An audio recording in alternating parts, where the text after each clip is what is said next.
The man with the battering ram is not weak. He is not lazy.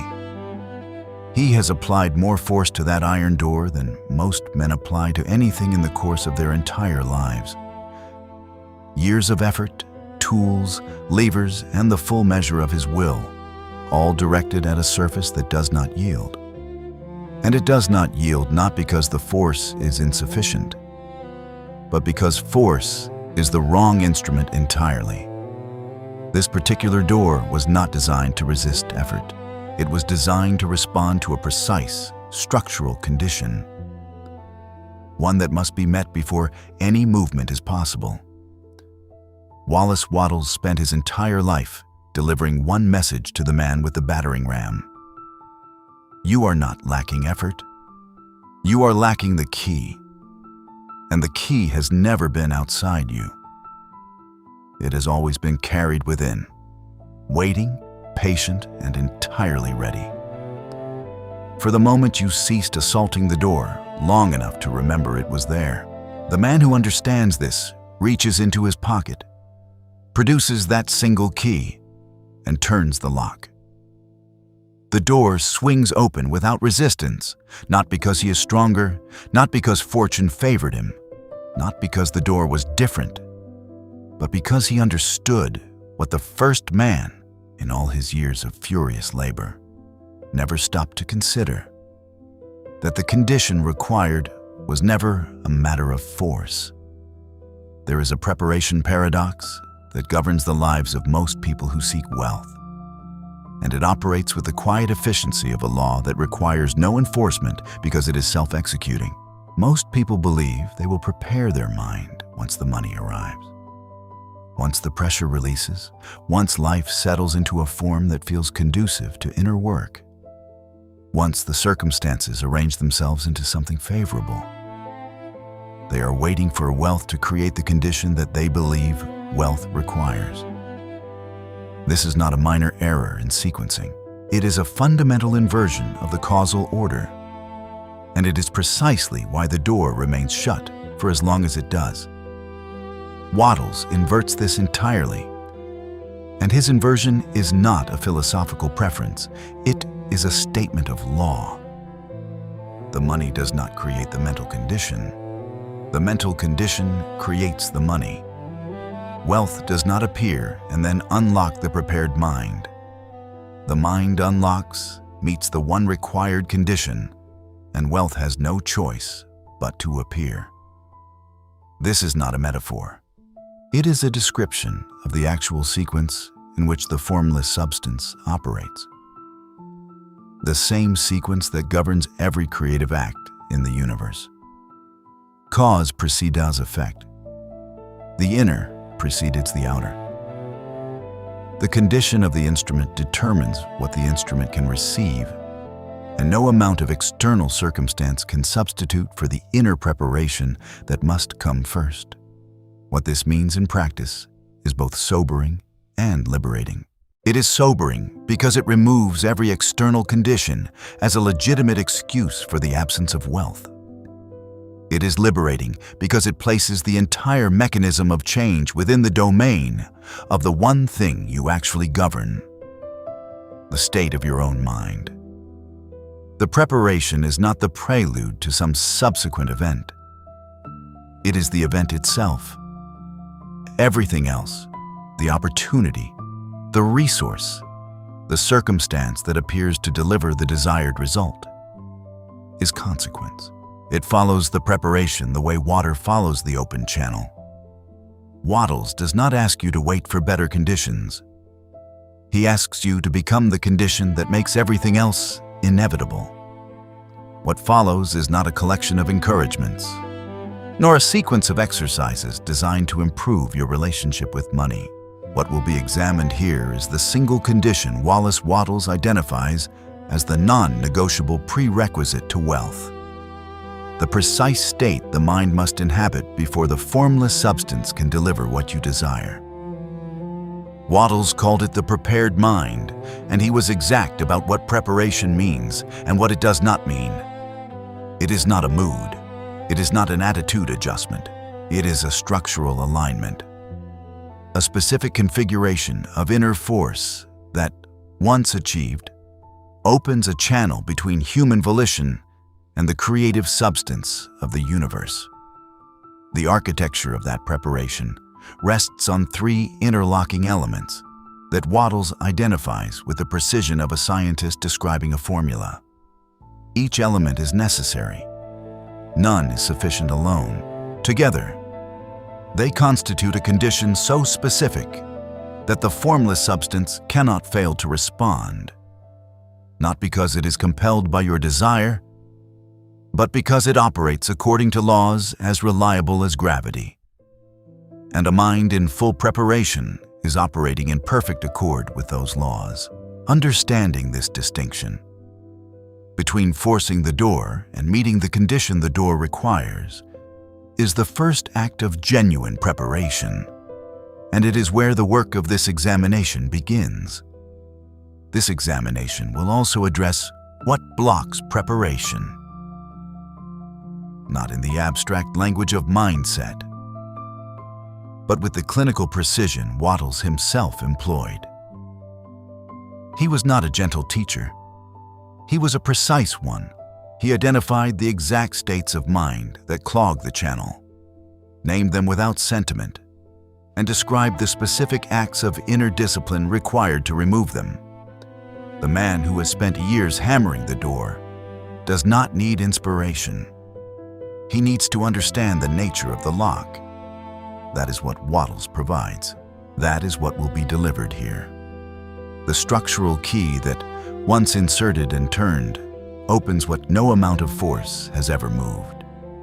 To understand why preparation is not optional but structural, one must first understand what Wattles means by the formless substance, the living, thinking material from which all wealth is ultimately drawn.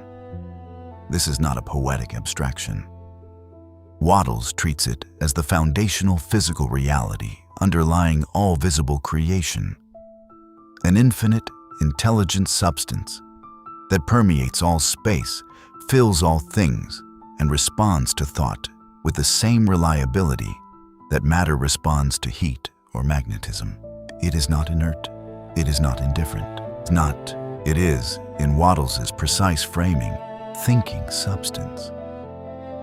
And it moves in the direction of the thoughts impressed upon it, producing the material counterpart of whatever mental form is held with sufficient clarity and force. The critical implication of this is immediately apparent. If the formless substance responds to thought, then the quality, clarity, and consistency of that thought determine the quality, clarity, and consistency of what is produced. A vague thought produces a vague result, or no result at all, because a vague impression leaves no coherent form in the substance for the creative force to organize around. A contradictory thought, one that holds desire in the foreground and doubt in the background, produces a contradicted result, the appearance of movement toward the desired outcome, followed by the appearance of movement away from it, in cycles that feel like fate, but are in fact the precise echo of the internal contradiction doing the impressing. This is why preparation is not motivational but structural. It is not about elevating your mood or strengthening your resolve. It is about ensuring that what you are actually impressing upon the formless substance is a coherent, consistent, and sufficiently precise mental form, the kind that the creative force can organize a result around. And a mind governed by fear, doubt, resentment, or scarcity cannot produce that form, regardless of how diligently the man holding it tries to visualize what he desires. The impression such a mind makes upon the formless substance is the impression of fear, doubt, and scarcity. And that is precisely what is created in return. Think of it in terms of a channel through which water flows. The channel exists.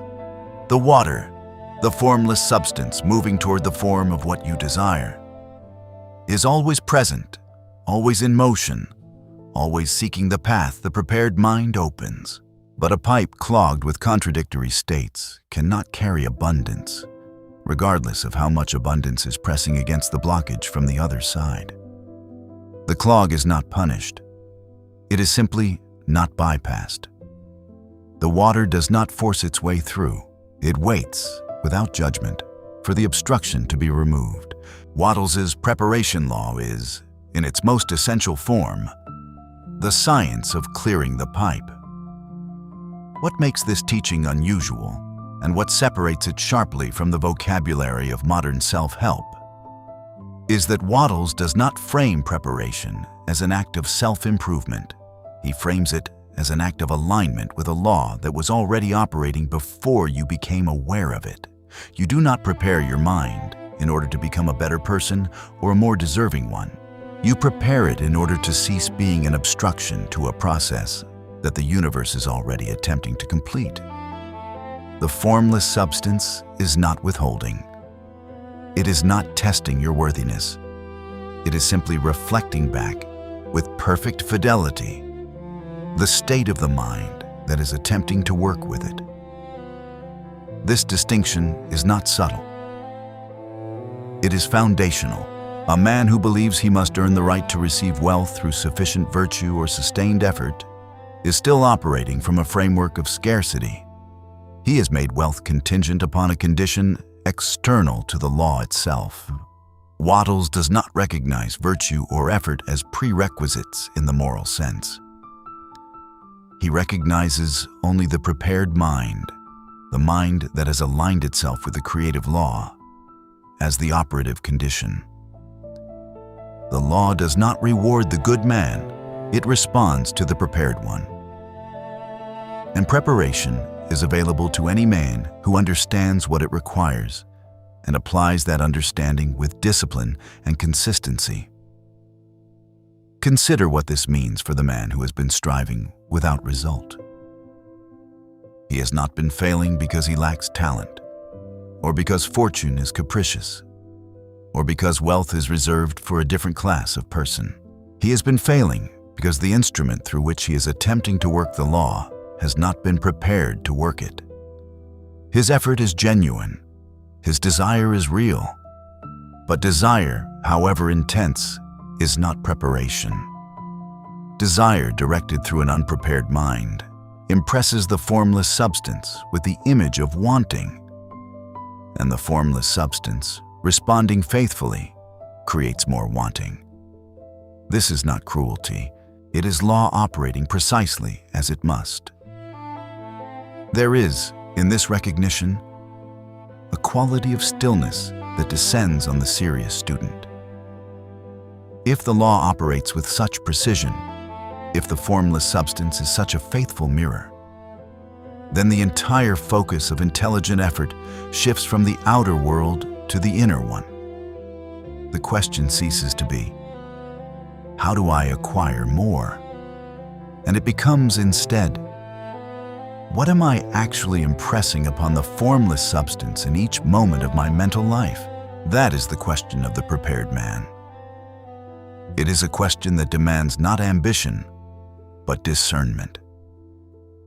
The ability to observe one's own mental states with the same clinical accuracy that Wattles himself brought to the task of understanding the creative law.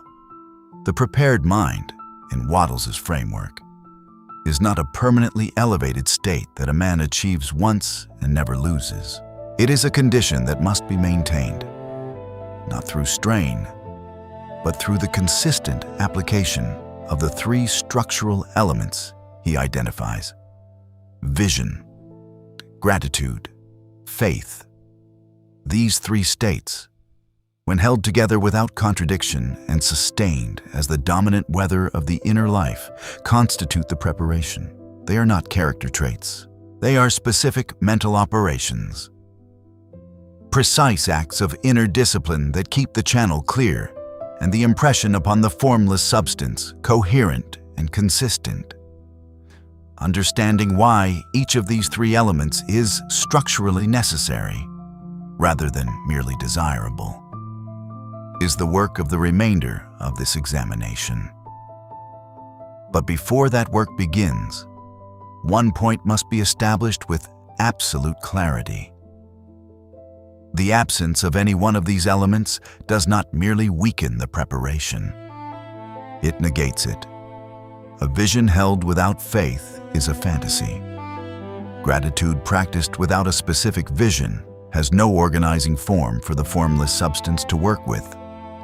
Faith declared without genuine gratitude is assertion without substance. The claim of a man who has not yet stepped into the reality he is claiming. The three elements do not supplement each other. They require each other. They form a single, indivisible structure. And that structure is either whole or it is not operative. This is the reason Wattles is so frequently misunderstood by those who read him casually. They extract the element that appeals most to their temperament, typically vision, because the act of imagining what one desires is naturally pleasurable. And they apply it in isolation, wondering why it produces no result. Or they are drawn to gratitude because the practice of thankfulness feels spiritually familiar, and they cultivate it without the precision of a specific vision or the solidity of genuine faith. Or they declare their faith in the law with great conviction, but carry within them a quiet, chronic doubt that contradicts everything the declaration asserts. In each case, the structure is incomplete. In each case, the channel remains clogged. In each case, the door remains shut. Not because the law has failed, but because the preparation has not been completed. What Wattles asks of the student is therefore not complexity, but completeness.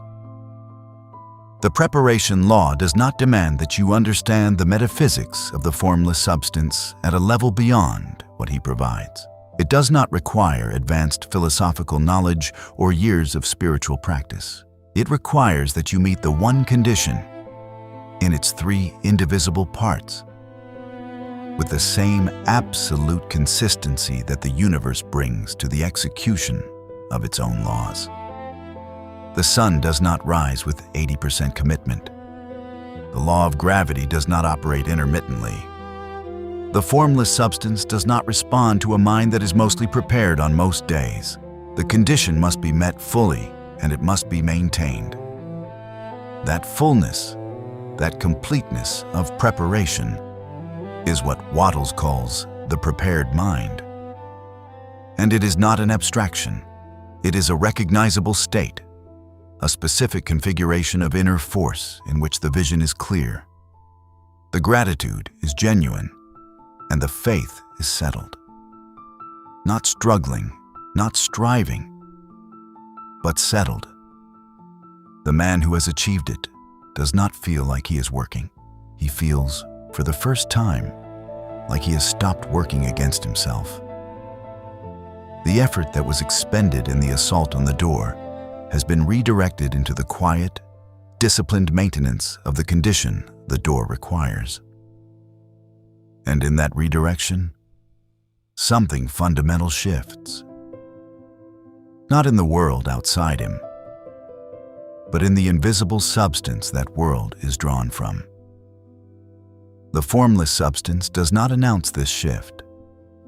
It does not send a signal or offer confirmation. It simply begins to organize itself around the mental form being consistently impressed upon it. The movement, at first, may be invisible. The evidence may not appear for some time.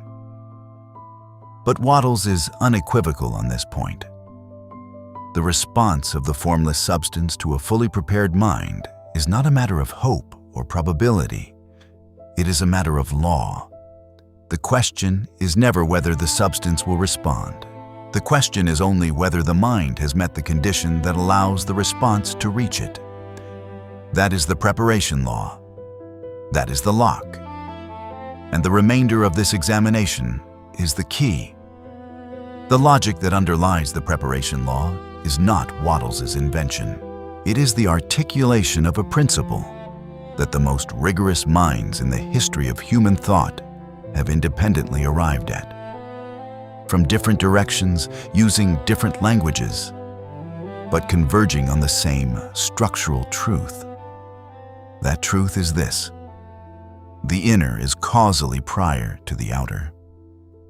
What exists in the mind as a sustained, coherent, and sufficiently precise state of being will inevitably produce its material correspondence. This is not mysticism. It is the observation that every material structure in existence was first a mental form, first a thought, a vision, an impression, before it became the thing you can touch. The formless precedes the formed. The invisible precedes the visible. The inner precedes the outer. This is not a belief system. It is the logical sequence of all creation. To challenge this sequence is to argue against the entire history of human construction. There is no building, no institution, no civilization that did not first exist as a mental form in the mind of the man or men who brought it into being. This fact is so universally acknowledged that it passes without remark. And yet the same man who accepts it as obvious in the domain of architecture or engineering refuses to accept it as operative in the domain of personal wealth. He believes that the house was first a thought, but that his bank account is determined by fate, by the economy, by the generosity or indifference of other men.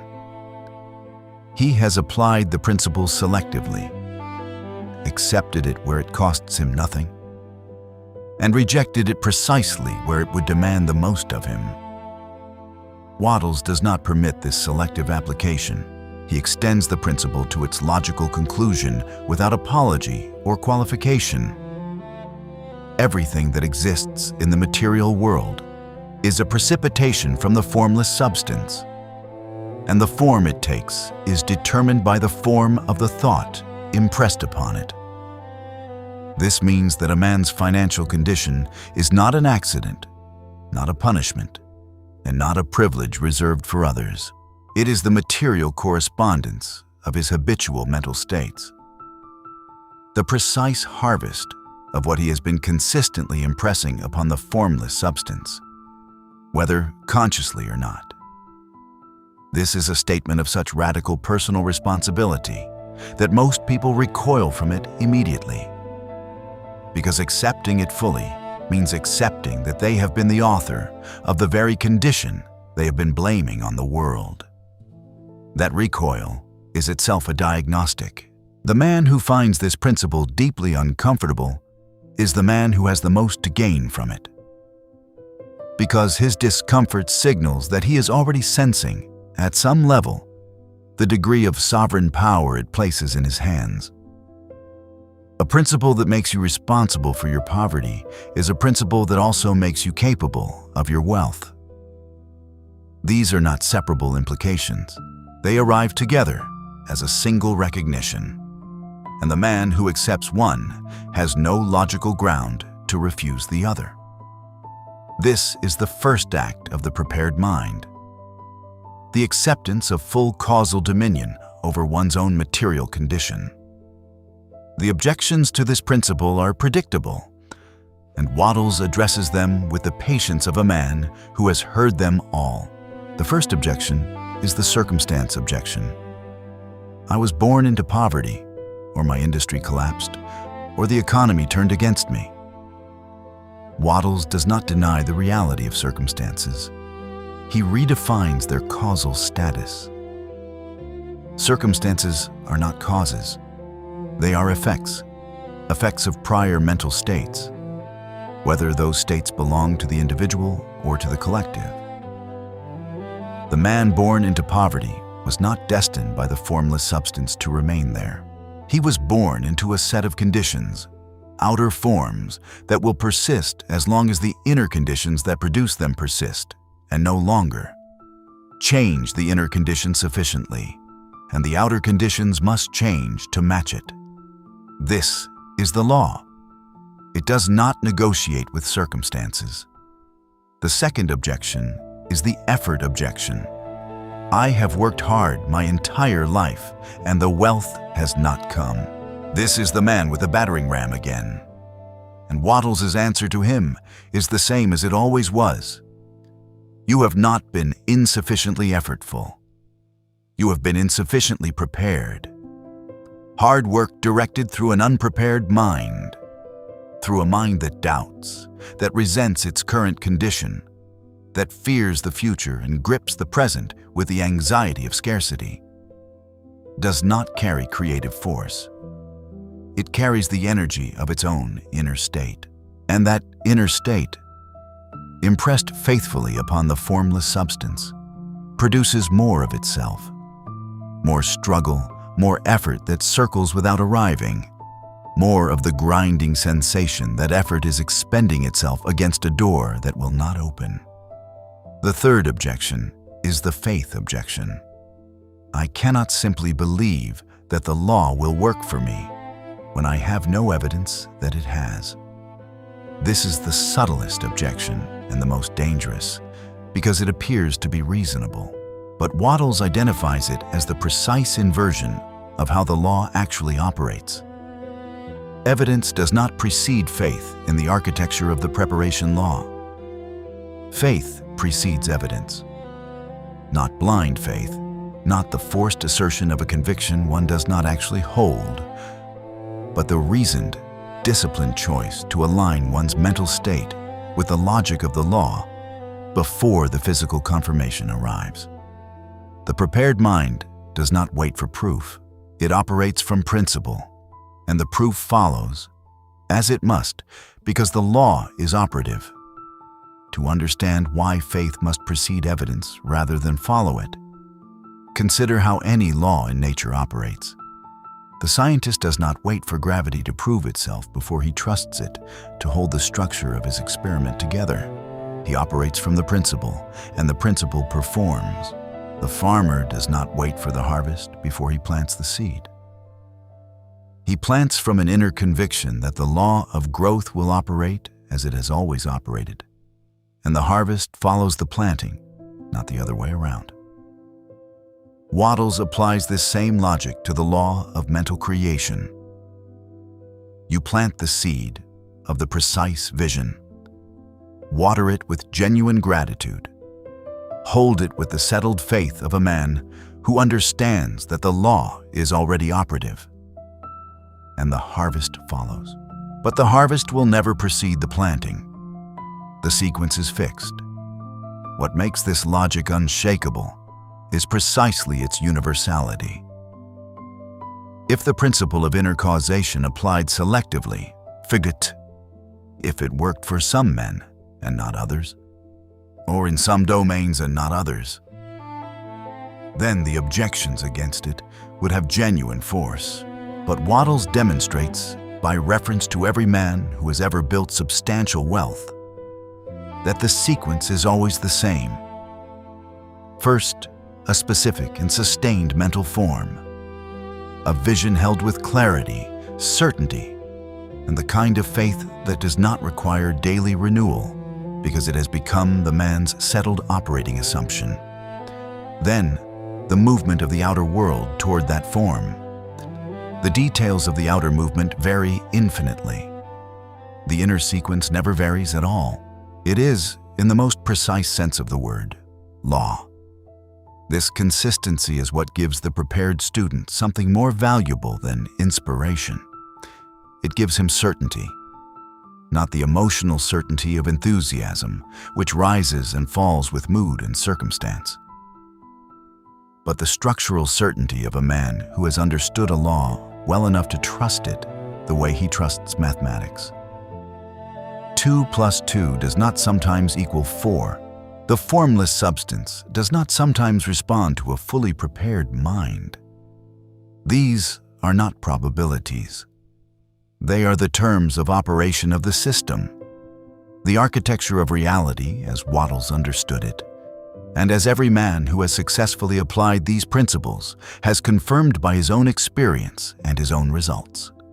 The logic also resolves the ancient question of why some men of apparent virtue live in poverty, while others of apparent indifference accumulate great wealth. The answer, in Wattles' framework, is not moral, but operational. The law does not evaluate virtue. It responds to the state of the mind impressing upon it. A virtuous man who holds a chronic belief in his own unworthiness, who accepts poverty as his natural station, who never forms a specific vision of a different material condition and holds it with genuine faith. That man's virtue is irrelevant to the law's response. His inner state is one of settled scarcity, and the law reflects it with perfect fidelity. The man of less apparent virtue, who holds a precise vision with a settled conviction that it must come to pass, who has prepared his mind, however crudely, in the three necessary ways, has met the condition, and the law responds to the condition, not to the moral character of the man presenting it. This is not an invitation to abandon virtue. It is a clarification of what the law responds to, so that the serious student stops confusing moral effort with preparation and begins to understand what preparation actually requires. Virtue may be its own reward in the domain of ethics. In the domain of the preparation law, the only thing the formless substance evaluates is the quality, clarity, and consistency of the mental form being impressed upon it. A prepared mind in an imperfect man will produce wealth. An unprepared mind in a righteous one will not. This is not the world as sentiment would prefer it, but it is the world as Wattles observed it, as the law operates within it, and as any honest examination of history confirms. The final implication of this logic is the most sobering and the most empowering in equal measure. You cannot delegate the preparation. You cannot hire someone to prepare your mind for you. You cannot inherit a prepared state from a teacher or a lineage. The condition is not transferable. It is not conferred by association with prepared men, though such association may accelerate the process of understanding what preparation requires. Each man must perform his own preparation, must form his own precise vision, must cultivate his own genuine gratitude, must arrive at his own settled faith. Because the formless substance does not respond to borrowed impressions. It responds only to the actual state of the mind that is attempting to work with it. This is not a burden. It is a precision instrument placed entirely in your hands. Use it with the exactness it requires, and the door that has never yielded to force will open, as it always opens, for the prepared mind. James Allen, writing with the same grave precision that characterizes all great masters of this tradition, established one central law as the foundation of his entire teaching. A man cannot produce outer results that exceed the quality of his inner root system. The outer life, its circumstances, its resources, its relationships, its material expressions, is not a random distribution. It is a harvest. It is the precise, patient, inevitable manifestation of whatever has been cultivated in the interior soil of thought, belief, and habitual mental state. Allen's metaphor of the gardener is not decorative. It is structural. You are always growing something. The only variable is whether you are growing it, consciously or not. Whether what you are cultivating corresponds to what you wish to harvest or to what you fear. What Allen establishes as diagnosis, Wattles provides as treatment. Allen tells you, with the authority of a man who has examined the inner lives of the successful and the unsuccessful with equal rigor, that the soil must change before the harvest changes. That no outer intervention, no matter how energetic or well-resourced, can substitute for the inner transformation that must precede it. But Allen, in his characteristic restraint, does not always specify the precise mechanism of inner change with the structural exactness that a student preparing to act requires. He describes the principle with clarity.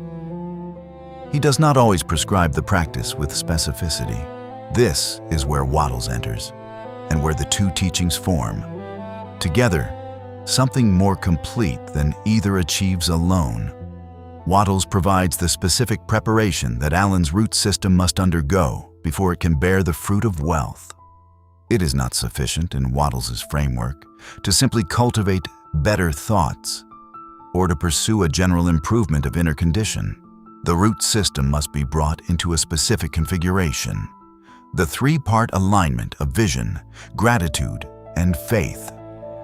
And it must be held in that configuration with a consistency that becomes, over time, not an act of daily discipline, but the man's settled natural state.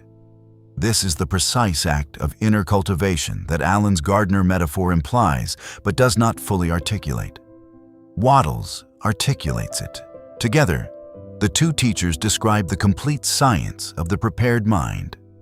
What is particularly powerful about reading Alan and Wattles in concert is that they make the same observation from different vantage points, and the overlap between their observations constitutes a kind of triangulation.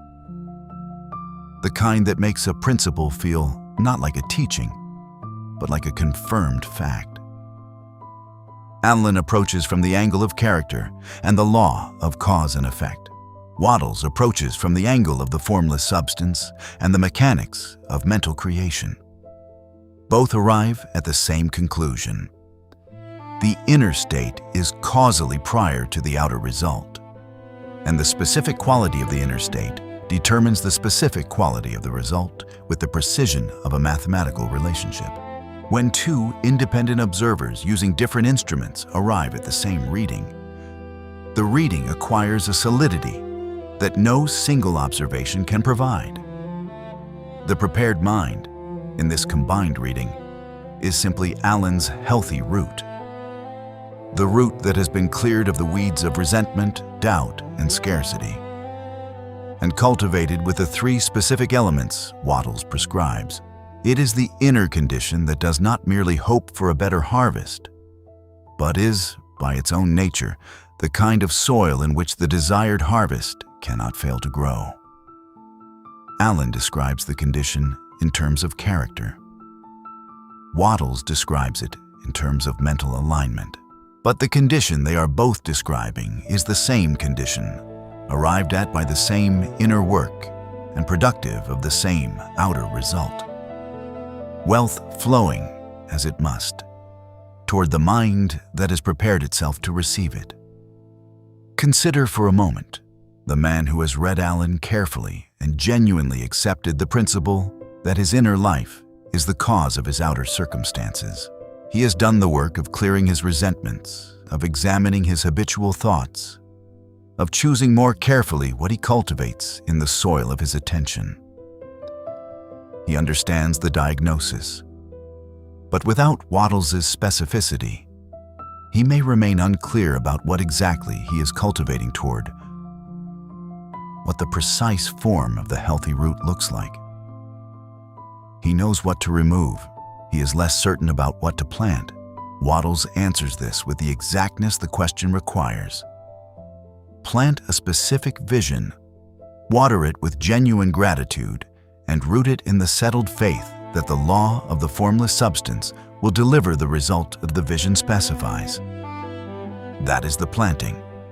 That is the preparation. This is not a superficial synthesis. The connection between these two teachings operates at the level of structural logic, not thematic similarity. Alan's law of the inner root and Wattles's preparation law are not two different descriptions of the same loose idea. They are two complementary components of a single, unified account of how human intention interacts with the creative substance of the universe to produce material results. Alan provides the ontological foundation, the claim that inner and outer are causally related. Wattles provides the operational specification, the exact inner configuration that produces the desired outer result. Remove either component, and the account is incomplete. Hold them together, and the account is, as the masters themselves would say, not a theory, but a law.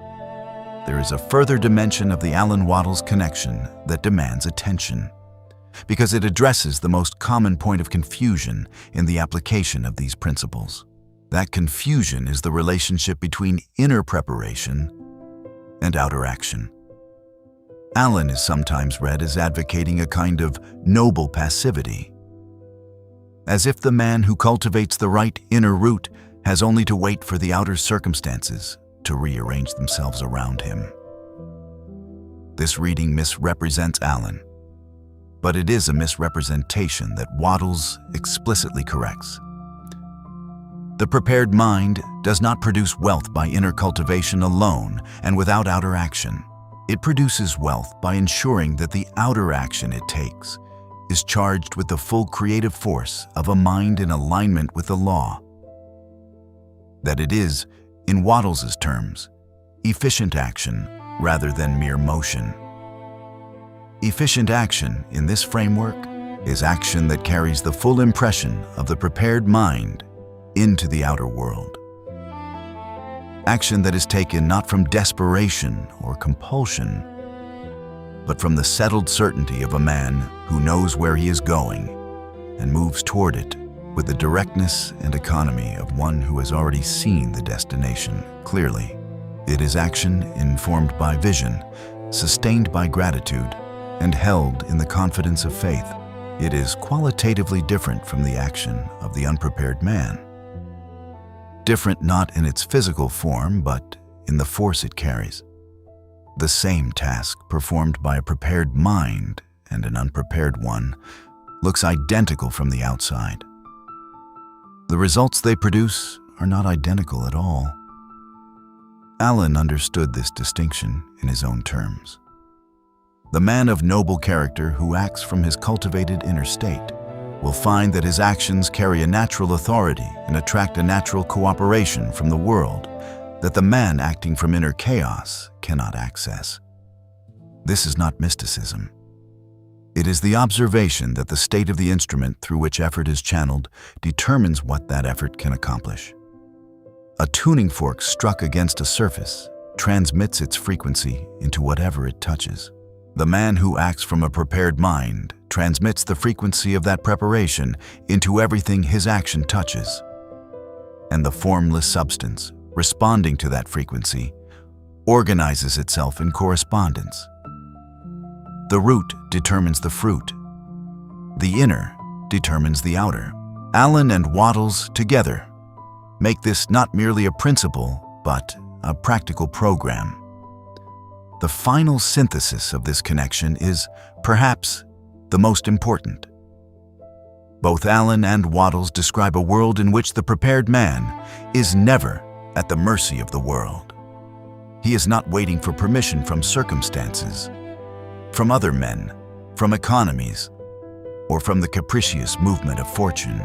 He operates from the sovereign understanding that the creative force of the universe is accessible to him, not as a privilege, but as a right implicit in the law itself, and that the only condition his access to that force depends upon is the condition of his own mind. This is Allen's independence. This is Wattles's preparation. Together, they describe not merely a philosophy of wealth, but a philosophy of dominion, the kind that belongs, without qualification, to every man who is willing to prepare. The most persistent and damaging misreading of Wattles's teaching is the one that reduces it to a philosophy of passive visualization. The idea that the prepared man sits with his vision, cultivates his gratitude, affirms his faith, and waits for the formless substance to deposit wealth at his door without any corresponding engagement with the physical world. This reading is not merely incorrect. It is the precise inversion of what Wattles actually teaches, and the men who hold it, who use preparing the mind as a sophisticated-sounding reason to avoid the demands of outer engagement, are practicing neither Wattles' law nor any other. They are practicing avoidance in the vocabulary of metaphysics. and the formless substance responds to it exactly as it responds to any other form of inner contradiction. With silence, Wattles is, in fact, a fierce advocate of action. He devotes substantial attention in his writing to the necessity of acting, of moving in the physical world, of engaging with the means and methods available to you, of doing each day all that can be done that day. But he is equally fierce about the quality of the action required, and it is here that the crucial distinction resides. Not all action is equal. Not all motion is efficient. The action Wattles calls for is a specific kind, action taken from the prepared mind, action infused with the creative force of a vision held clearly, a gratitude lived genuinely, and a faith that does not waver. This is what he means by efficient action. Not merely doing, but doing from within the alignment of the fully prepared state.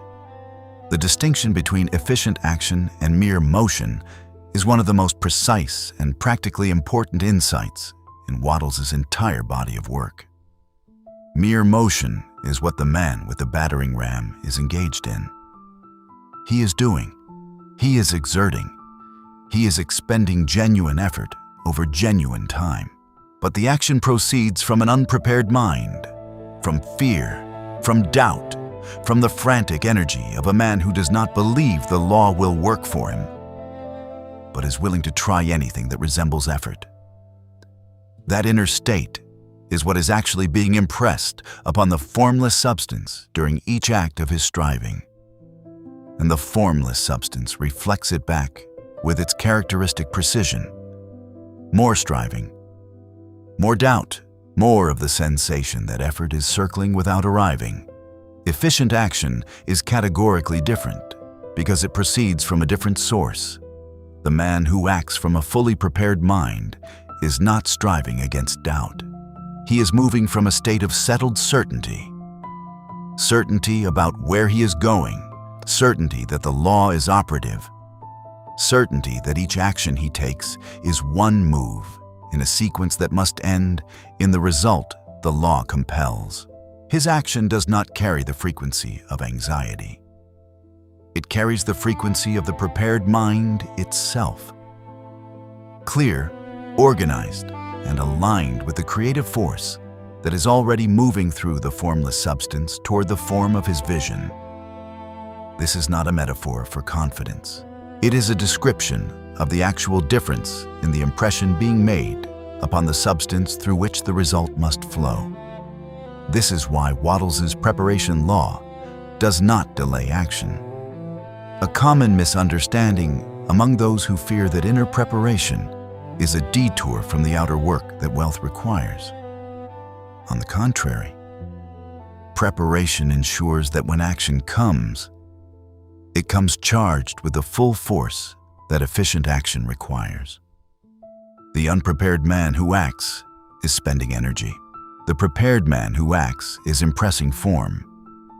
These are not the same activity, even when they look identical from outside. The prepared man's action is, in every meaningful sense, more powerful, not because it is more intense or more prolonged, but because it carries a quality that the formless substance can organize around, rather than merely reflect back as the noise of an undirected force. Consider the difference as it manifests in the practical world. Two men enter the same business environment with the same resources, the same knowledge, the same opportunity. One acts from an unprepared mind.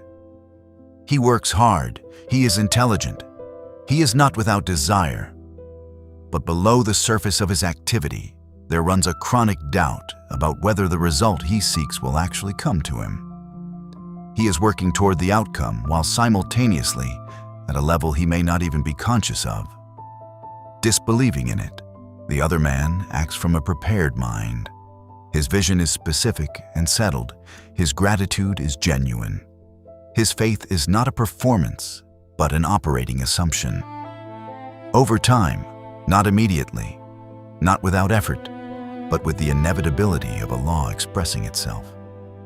the results these two men produce will diverge, not because fortune favored one over the other, but because the formless substance was receiving fundamentally different impressions from them and responding to each with its characteristic fidelity. Wattles is explicit that the prepared mind does not exempt a man from work. It does not remove the necessity of encountering obstacles, of navigating the resistance that the outer world always presents to the force of the inner one. What it removes is the power of those obstacles to stop the man who has met the preparation condition. An obstacle encountered by a prepared mind is a problem to be solved, a path to be navigated, a temporary form that must yield to the persistent pressure of a vision held with clarity and faith.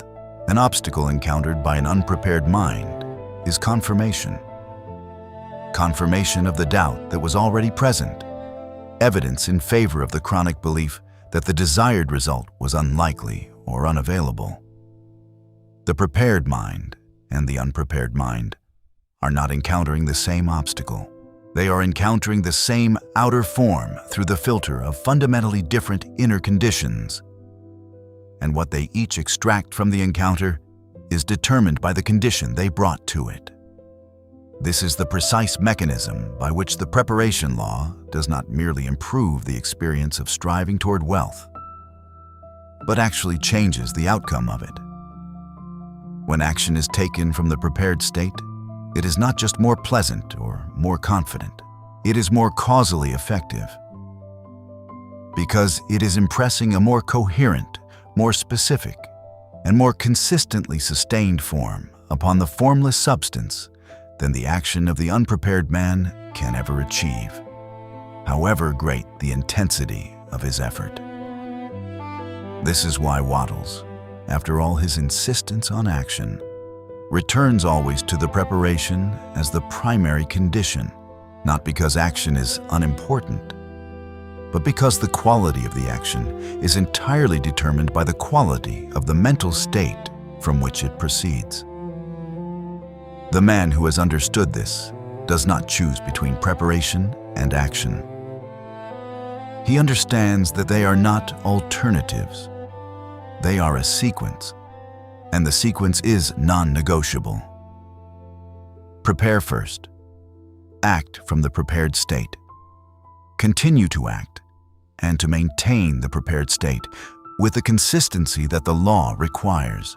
This is the complete program that Wattles offers, not the passive visualization that his detractors caricature, and not the pure, effortful striving that his admirers sometimes mistake him for. It is a precise integration of inner alignment and outer engagement, in which neither element can be separated from the other without destroying the creative mechanism both are meant to serve. The door opens not to the man who merely thinks, and not to the man who merely acts. It opens to the man who has prepared his mind and then acted from that preparation, with every step taken in the settled certainty that the lock has already been turned. Wattles does not leave the nature of the required vision to interpretation. He is precise, more precise, in fact, than many of his readers are initially comfortable with, because his precision demands something that vague desire never does. It demands that you actually know what you want, not in the general direction of improvement, not in the broad aspiration toward more or better, but in the specific detailed form that the formless substance requires in order to have a coherent template to organize its response around. A vision without specificity is not a vision in the sense that the preparation law requires. It is a mood, a feeling of orientation without a defined destination. And the formless substance, which responds to mental forms rather than to feelings of general desire, cannot construct a result from it. The specificity Wattles demands is not merely about the amount of wealth desired, though that is part of it. It is about the full picture. The material form that the desired outcome will take, the specific shape of the life that wealth will make possible, the precise nature of the exchange of value through which the wealth will flow. This last element is critical and frequently overlooked. Wattles insists that the vision must include a clear conception of the value the man will give in return for the wealth he receives. Wealth does not flow toward emptiness. It flows toward an exchange, toward a man who is prepared to give something of real substance in return for what the law delivers. The complete vision includes both sides of this exchange with equal clarity. Most people get the vision wrong in one of two predictable ways. The first is the way of vagueness. They picture themselves in a condition of abstract prosperity, comfortable, free, without financial pressure, but without any specific form attached to the picture. This picture, however sincerely held, does not meet the standard of the preparation law. The formless substance cannot organize a result around a feeling. It requires a form. The second way of getting the vision wrong is equally common and more subtle. They picture the specific amount or the specific possession with great clarity, but without the emotional reality that Wattles identifies as the quality that transforms a mental image into an actual impression upon the formless substance. The image must be felt, not imagined from a distance, but inhabited. The way the experienced traveler does not merely picture his destination, but moves through it in his mind with the sensory richness of a man who has already arrived. Held in this way, specific, complete, emotionally inhabited, and fixed with the stability of a man who has ceased hoping and begun knowing, the vision becomes the first structural element of the prepared mind. It is not a daily visualization exercise to be performed and then set aside. It is an ongoing state of inner orientation, a settled reference point that the mind returns to naturally, the way the compass needle returns to north. The man whose vision has reached this state of settled clarity is not straining toward it. He is living from it, operating in the present with the quiet confidence of one whose inner picture of the future is so real that the discrepancy between that picture and his current outer circumstances feels to him like the temporary condition it actually is. Vagueness, in contrast, is not merely unhelpful in the architecture of the preparation law, it is actively disqualifying. Wattles uses a term that warrants close attention. He says that vagueness is the first sign of an unprepared mind, not a partially prepared mind, an unprepared one. Because vagueness in the vision signals something more fundamental than a failure of imagination. It signals that the man has not yet committed, that somewhere in the architecture of his inner life, there remains a reservation about whether this desire is legitimate, whether it is achievable for him specifically, whether the law will actually work in his case. Vagueness is the outer form of doubt. Precision is the outer form of commitment. And the preparation law responds to commitment, not to reservation. The act of forming a precise vision is therefore not merely a technique of mental visualization. It is an act of inner declaration, the moment at which the man ceases to entertain desire as a possibility and begins to treat it as a determined outcome. This transition is not always gradual. For some men, it arrives in an instant of clarity, a moment in which the picture of what they intend suddenly crystallizes from something approximate into something exact. For others, it is the result of deliberate, sustained effort. The repeated act of sitting with the vision and adding detail to it, refining it, making it more specific, more complete, more real. In either case, the result is the same. A mental form of sufficient precision that the formless substance has a clear template to work with. There is a further dimension of Wattles' teaching on vision that separates it sharply from the genre of positive visualization it is sometimes grouped with. Wattles does not prescribe the vision as a means of convincing the mind of something it does not already believe, or of overriding negative mental states with a sufficiently vivid counter-image. He prescribes it as the honest expression of what is actually desired, held with the certainty of a man who has aligned himself with a law he trusts. The vision does not produce the result by overpowering doubt with enthusiasm. It produces it by providing the formless substance with an unambiguous form to organize around. And it can only do this if the man holding it has, through genuine preparation, ceased to contradict it with the background noise of chronic unbelief. This is why the vision is the first structural element of the prepared mind, but not the only one. A vision held without gratitude and without faith is a picture floating in a mind that has not yet provided the conditions for it to take root. Wattles describes the relationship between vision, gratitude, and faith as load-bearing. Each supports the other. The vision gives gratitude something specific to be grateful for, not just the abstract condition of existence, but the specific outcome that is already moving toward the prepared mind through the operation of the law.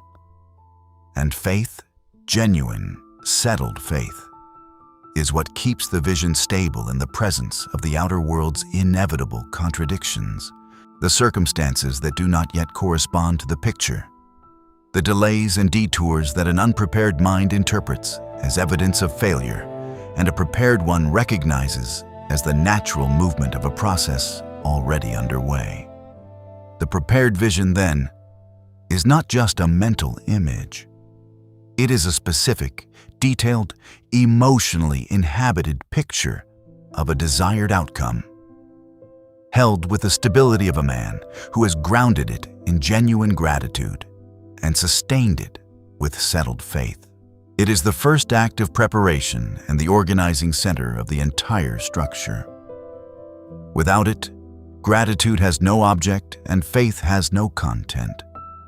With it, clear, specific, and consistently maintained, the prepared mind has provided the formless substance with the most precise instruction it can receive. Here is the form. Create the correspondence. Of all the elements Wattles identifies as obstacles to the prepared state, none is more precisely diagnosed, more frequently encountered, or more difficult to extirpate than what he calls unbelief. Not doubt in its dramatic, declared form. Not the man who openly announces his disbelief in the law or his conviction that wealth is beyond his reach. That form of unbelief is at least visible. And what is visible can be addressed directly. The unbelief Wattles identifies as the most common and the most damaging is the quiet kind. The chronic, low-grade assumption that runs beneath the surface of even the most sincere aspiration, whispering that the law probably works for other men, that the circumstances of this particular life are somehow exceptional, that the desired result is statistically unlikely, that hope is reasonable, but certainty is naive. This form of unbelief does not need to be spoken to be operative. It does not need to be conscious. It operates in the background of the most enthusiastic affirmations and the most sincerely held visualizations. And it contradicts them at precisely the level at which the formless substance is actually receiving the impression. The level of the man's actual, lived, habitual conviction about what is real and possible for him. Wattles is direct about the consequence. The formless substance responds to what you actually believe, not to what you say you believe. The affirmation impresses, "I am prosperous," upon the verbal surface of the mind. The underlying unbelief impresses, "I doubt this," upon the formless substance itself. And the formless substance, responding to the deeper impression with its characteristic fidelity, delivers the result that the deeper impression specifies. This is why so many sincere students of Wattles' teaching apply its techniques with genuine effort and produce results that disappoint them. They are not failing because the law is unreliable.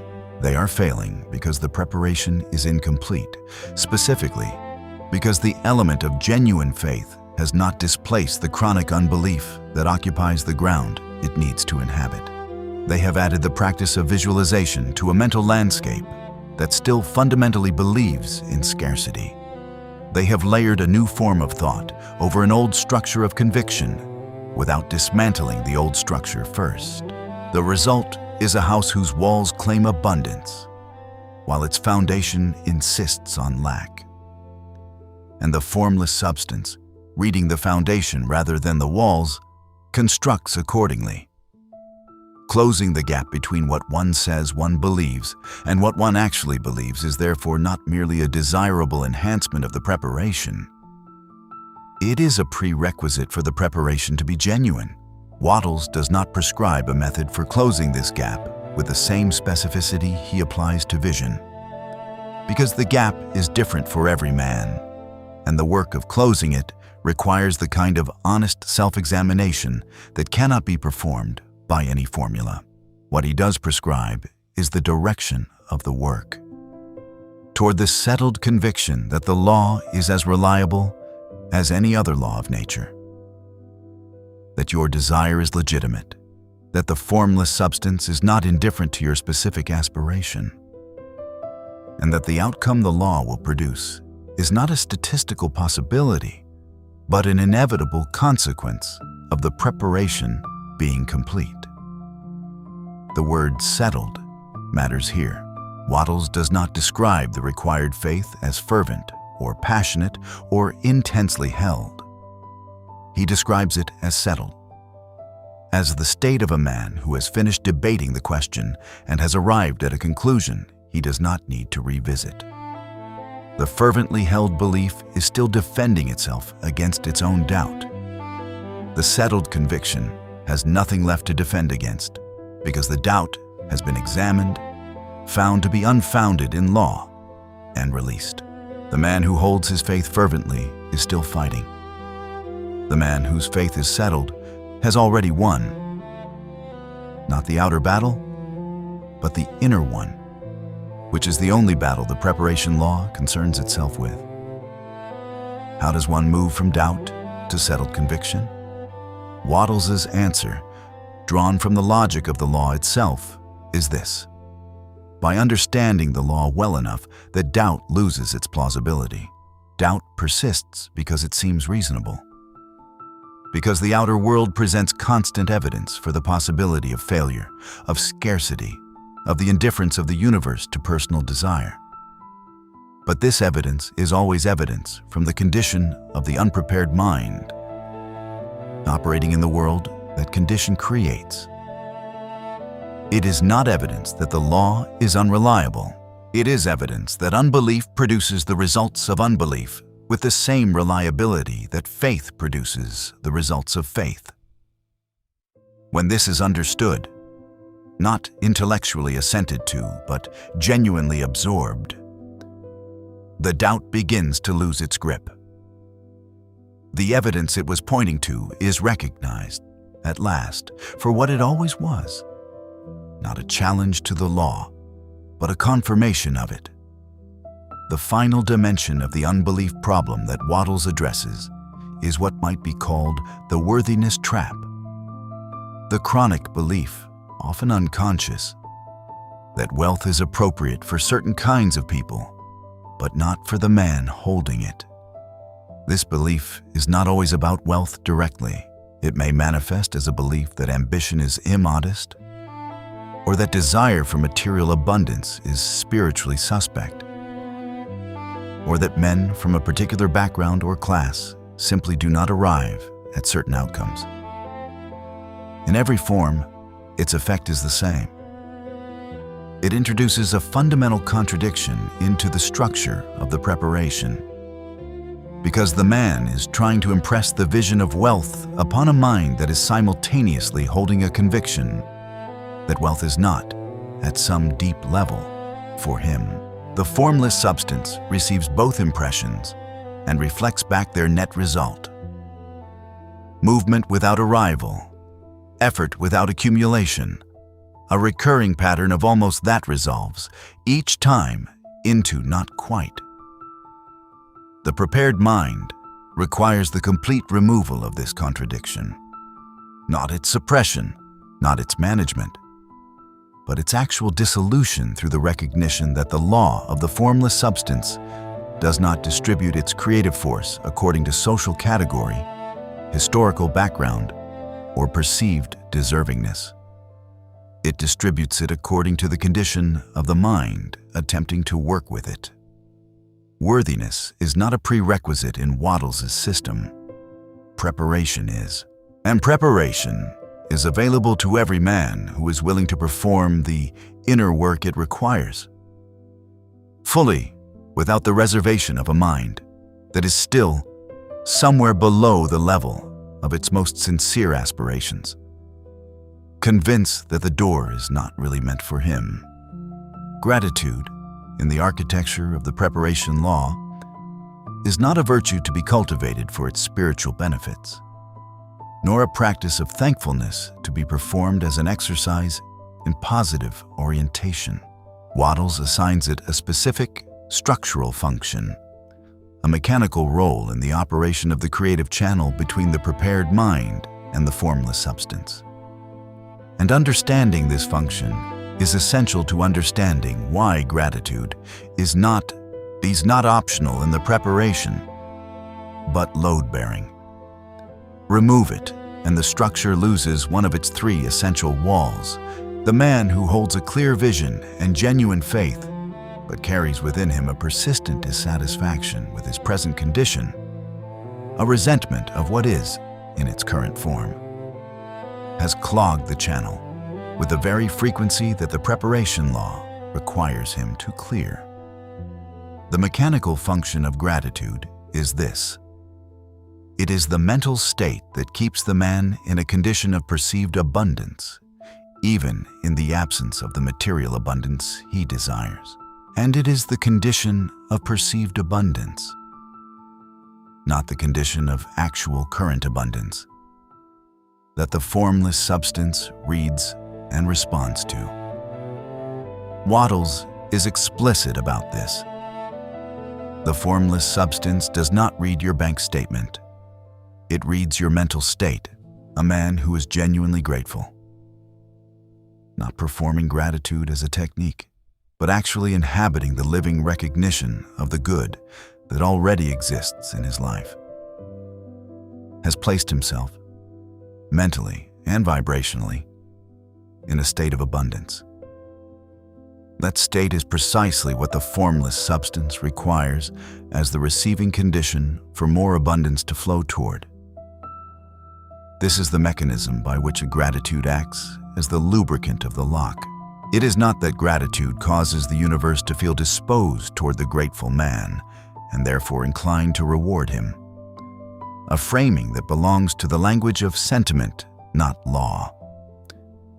It is that genuine gratitude maintains the mind in a state that is resonant with the frequency of abundance, and the formless substance, which is always organizing itself in correspondence with the actual mental states it receives as impressions, cannot distinguish between the abundance already present and the abundance on its way. The channel, kept clean by genuine gratitude, allows both to flow.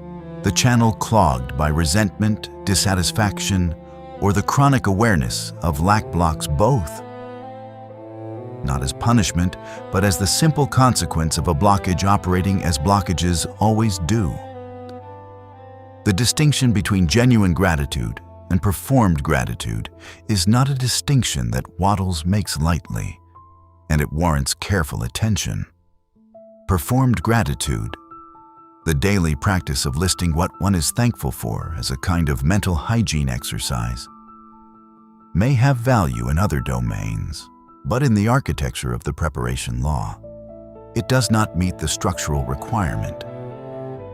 The formless substance, responding as it always does to the actual state of the man, rather than to his behavioral output, is not impressed by the performance of thankfulness. It is impressed by the actual felt reality of gratitude. The genuine recognition, living and present, that what already exists is good, that the creative law is already operative in one's life, and that the movement toward the desired outcome has already begun. That recognition, when it is real, does not require a daily practice. It becomes a way of seeing, a persistent orientation of the inner eye. The transition from performed to genuine gratitude is often the most difficult internal movement a student of Wattles' teaching is asked to make, precisely because it must be made in the presence of a current outer condition that may seem to offer little basis for genuine thankfulness.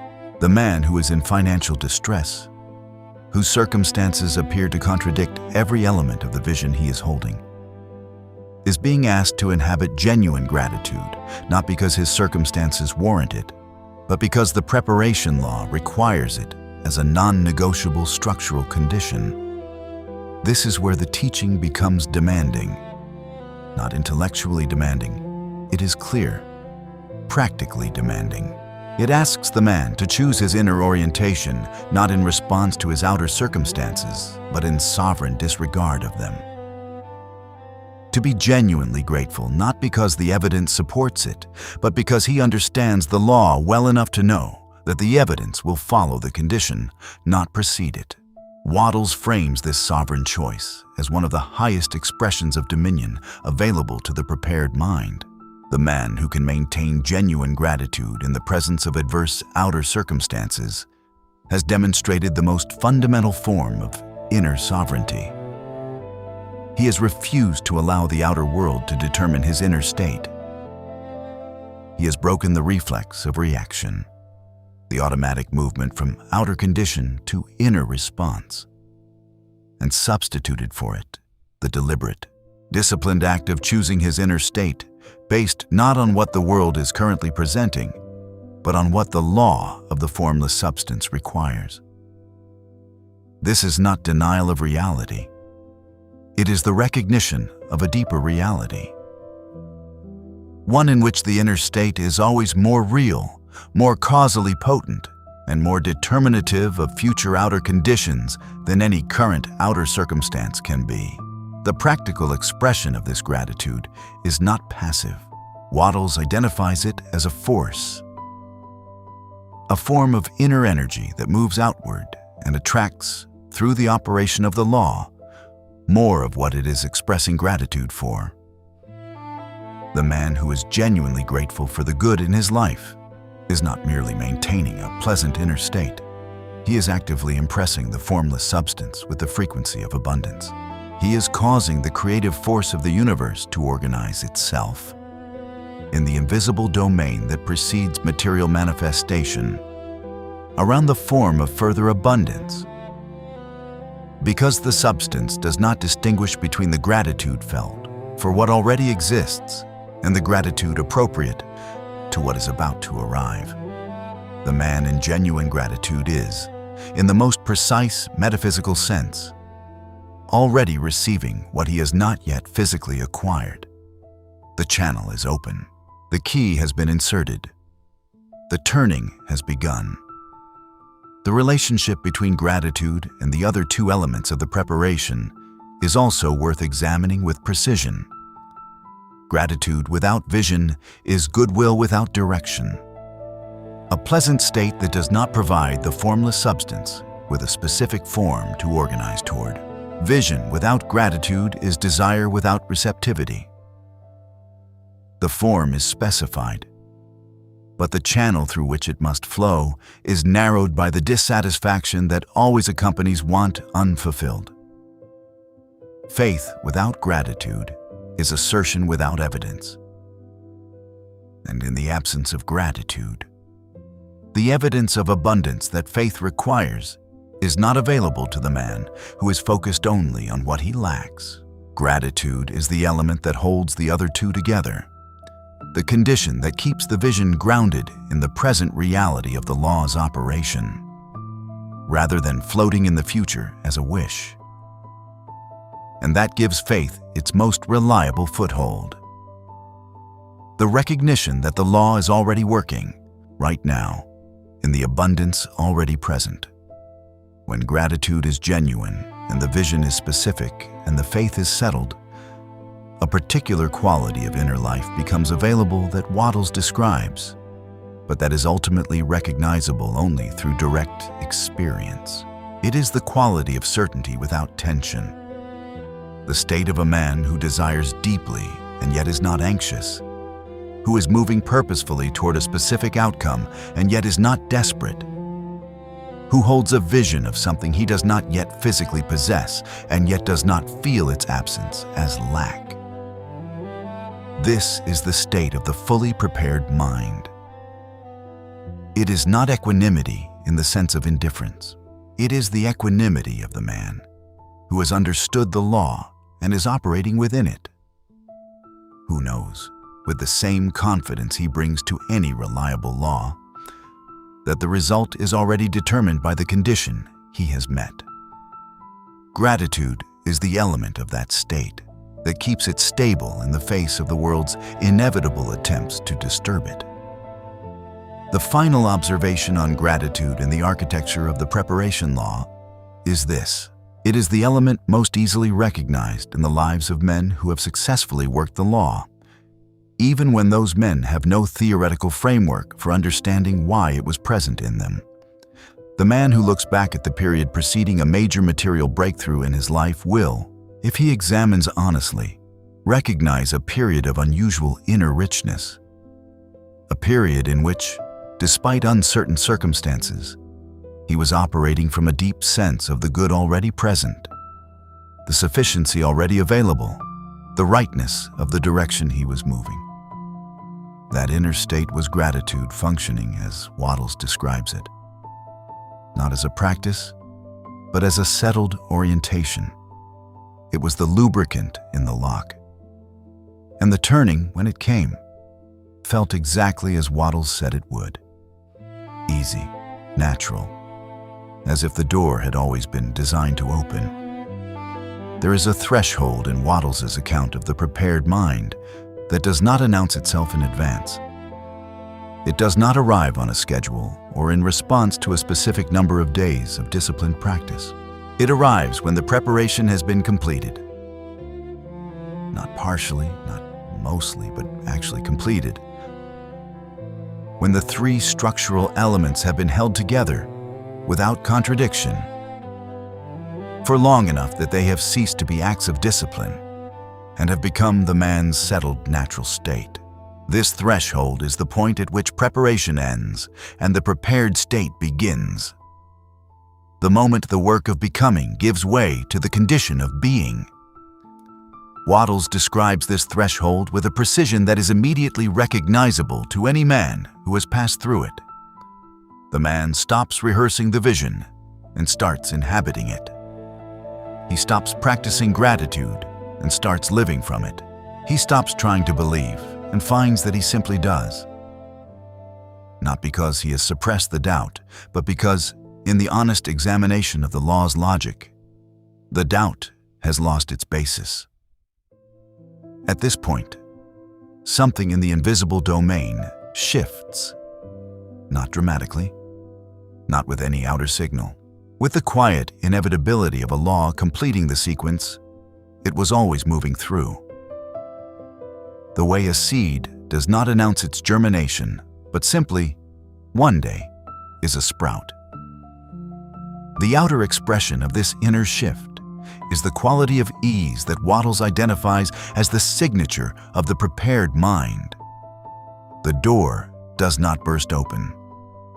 It swings freely. With the absence of resistance that has characterized it during every moment, it was opened by someone who had the key. The man who experiences this ease understands, for the first time, viscerally, rather than merely intellectually, that the resistance he encountered before was never the door's nature. It was the consequence of his own unprepared approach. The door was always designed to open, The lock was always functional. The only variable was whether the instrument being applied to it was the correct one. And the correct one was never force. It was the specific, structural condition of the prepared mind. This recognition that the difficulty was always located in the instrument rather than in the door is not merely an insight about wealth. It is a comprehensive reorientation of the man's relationship to the law of the formless substance. He now understands, from direct experience rather than theoretical assent, that the universe is not obstructing him. It never was. It was waiting, patiently, without judgment, without impatience, for the one condition that would allow it to do what it is always attempting to do: deliver the precise material correspondence of the mental form being consistently impressed upon it. The prepared mind is not a key that forces the universe to comply. It is the key that allows the universe to complete what it was already in the process of doing. The man who reaches this threshold and allows himself to recognize it fully, who does not dismiss the ease as luck or circumstance, has, in Wattles' terms, completed the most important act of his material life. He has understood, through direct evidence, that the preparation law is not a theory. It is the description of a mechanism that has been operative his entire life, producing results he attributed to other causes because he did not yet have the framework to read them accurately. He was the door all along. He was the obstruction. And now prepared, he is the opening, the clear channel through which the formless substance delivers what it has always been ready to deliver. The key is turned, the door swings, and the man who once hammered with everything he had reaches in with a single hand and receives what no amount of force could ever have compelled. What Wattles ultimately reveals, when the full architecture of his teaching is examined in its structural completeness, is a truth of a particular severity. Wealth has never withheld itself from any man as punishment. It is not rationed by a universe that evaluates worthiness. It is not reserved for a class of persons whose circumstances, temperament, or lineage grant them preferred access to the creative force. The formless substance, from which all material wealth is drawn, is infinite. Not in the sentimental way that the word is sometimes deployed, but in the precise sense that it is without limit, without boundary, and without the capacity for depletion. There is no scarcity in the source. There is only scarcity in the conditions through which the source is accessed. And those conditions are entirely within the domain of the individual mind. The implication is one that the serious student must hold steadily, because its full weight tends to arrive incrementally rather than all at once. If wealth has never withheld itself, then every moment of financial deprivation in any man's life has been the result of a channel that was not clear, a vision that was not specific, a faith that was not settled, a gratitude that was not genuine. This is not a comfortable recognition.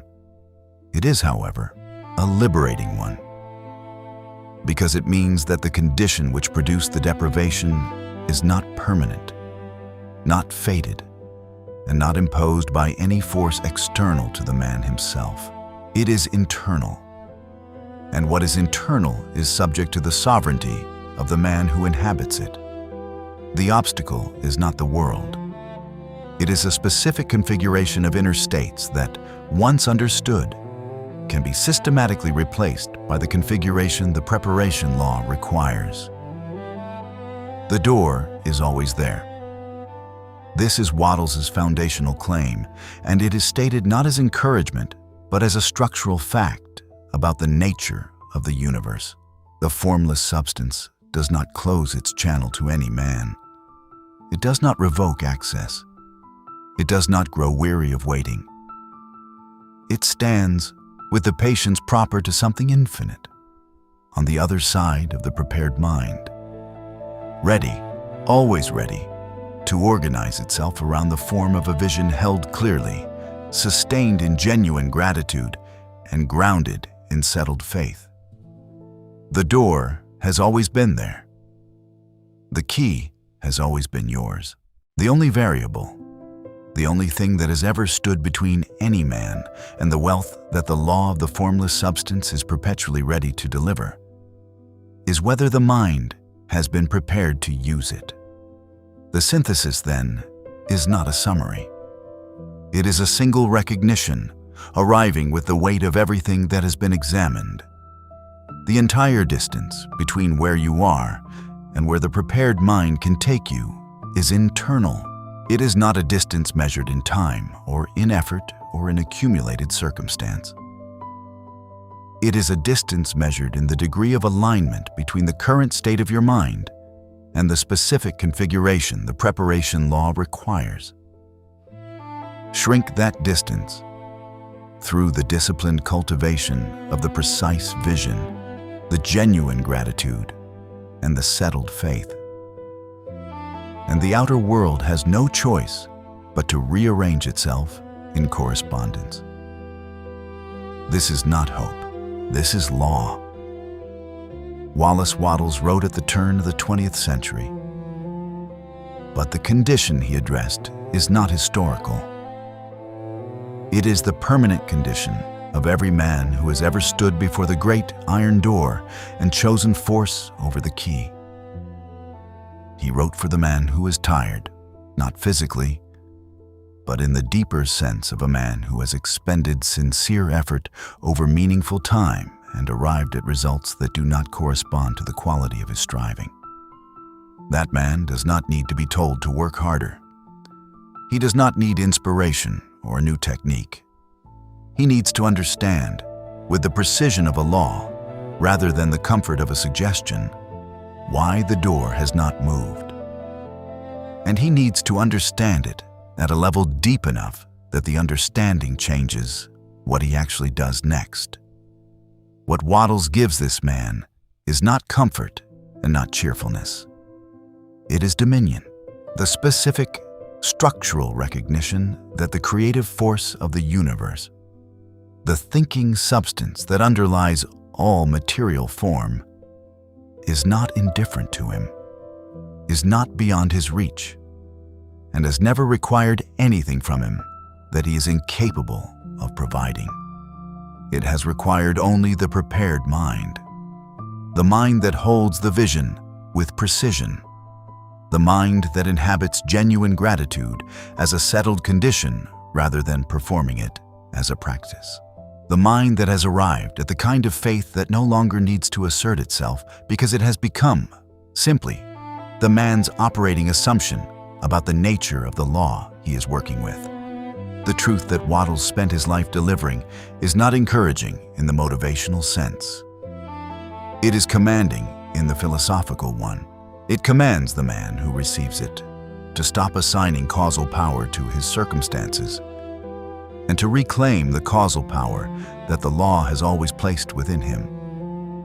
It commands him to recognize that the formless substance is not a distant, contingent source of possible wealth, but the immediate, responsive material of all creation, material that is already moving toward the form of his vision, already organizing itself around the impression of his prepared mind, already in the process of delivering what the preparation law compels.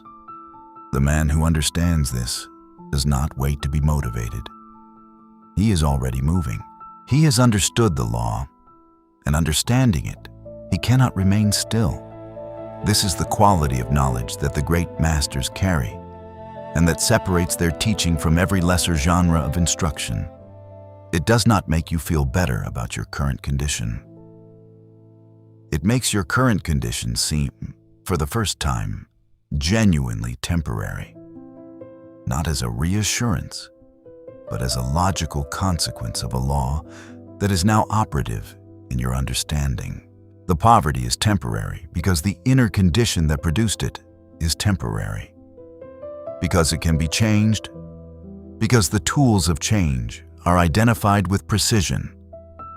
Because the law that will translate the change in inner condition into a change in outer result is as reliable as any law you have ever trusted with the full weight of your practical life.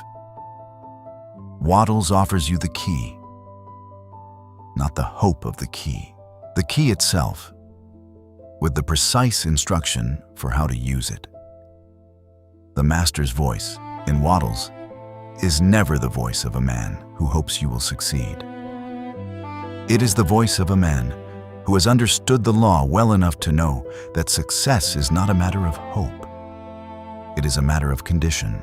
Meet the condition and the result is determined. Not probable, not possible, but determined. With the same inevitability that a correctly planted seed produces its corresponding fruit in the appropriate season. The season may not be immediately visible. The germination may not be announced. But the law is operative. The sequence has begun, and the harvest, for the man who has prepared his mind and continues to maintain that preparation, is not a matter of if.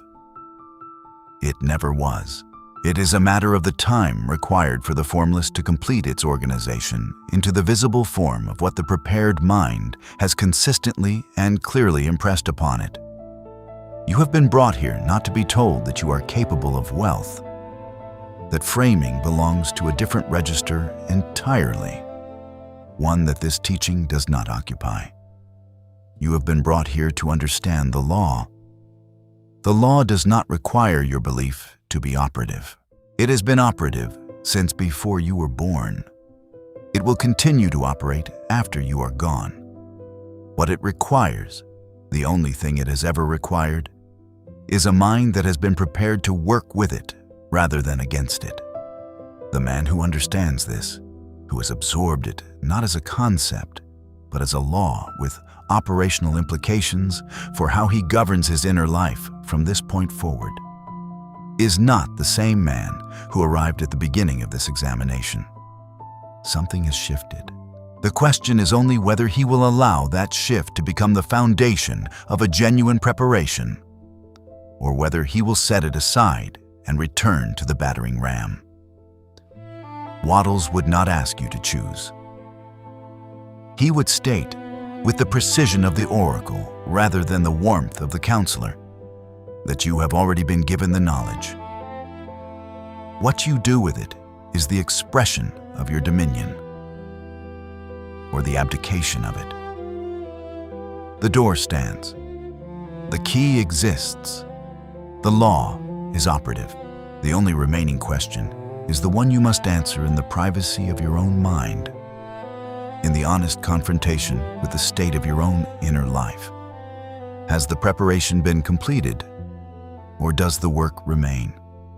Wallace Wattles articulated the foundational principle of the prepared mind in language that carries the weight of a law stated, not a philosophy proposed.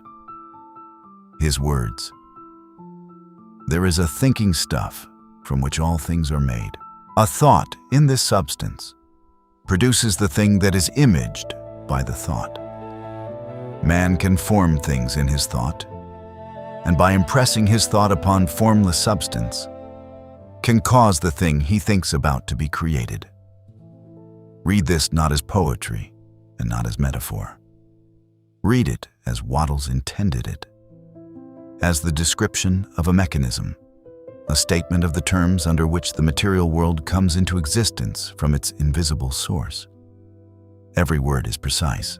Thinking stuff, not inert matter but living, responsive substance, produces the thing, not suggests it, not approximates it, but produces it with the fidelity of a law operating without exception.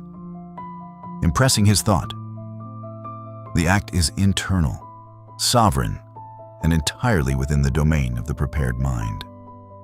The creation is the consequence. The impression is the cause. The wealth you want is not waiting for a better economy.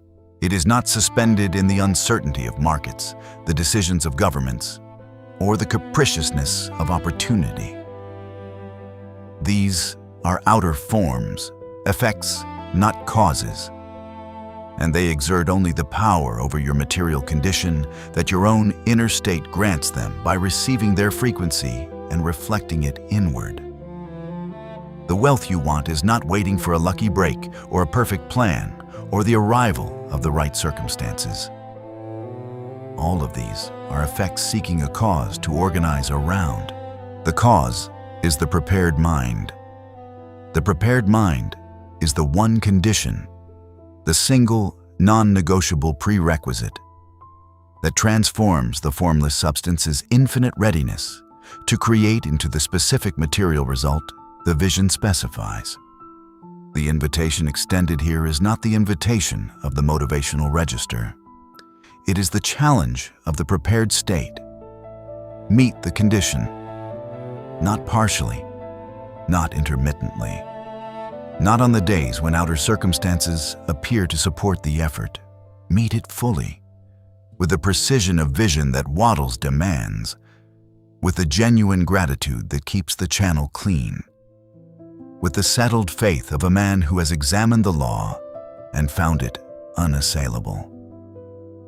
Turn the key, not with force, not with desperate intensity, but with the quiet, sovereign act of a man who has understood what the door requires and has decided, in full knowledge of that requirement, to meet it.